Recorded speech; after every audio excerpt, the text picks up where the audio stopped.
I think the challenge for anybody who's approaching retirement is to recognize that God has not put a time limit on our spiritual gifts, that God has gifted us with experience, and there's no time limit on the applicability of that experience to His work.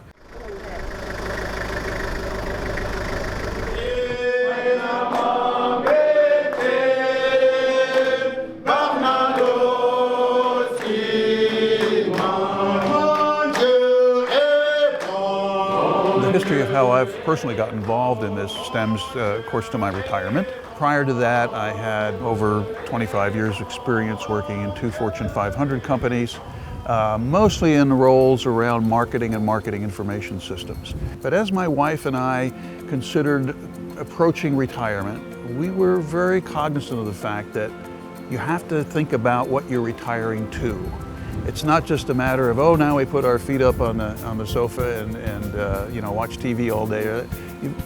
What's going to give you purpose for your retirement?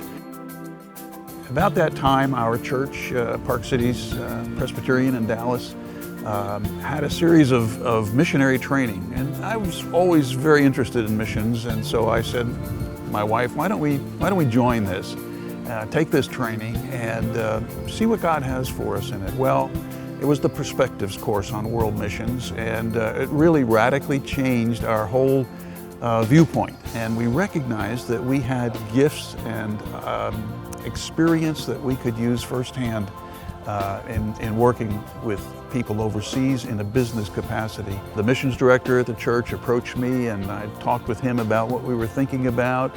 And he said, well, you know, why don't you think about becoming a missionary sent from our church, and go as often as you can, you know, recognizing that we were going to continue to live in our home.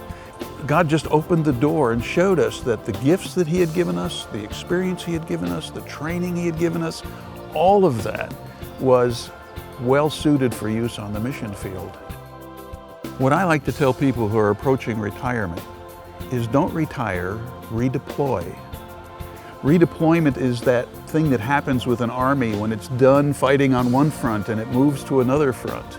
All those gifts, all those experiences that God has given you and that you've used so well in the business world for many years, now take that, dedicate it, and use it to the service of advancing the kingdom of Christ in places that you never dreamed of, where there's so much need, so much opportunity.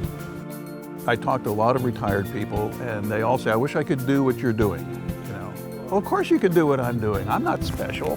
We simply need more workers, and we simply need more people to come and help with the harvest. You don't have to be a full-time missionary. Our missionary colleagues here love retired people coming, seeing, and being able to understand their situation, to offer the wisdom that comes from being an older person who's walked with the Lord for many years.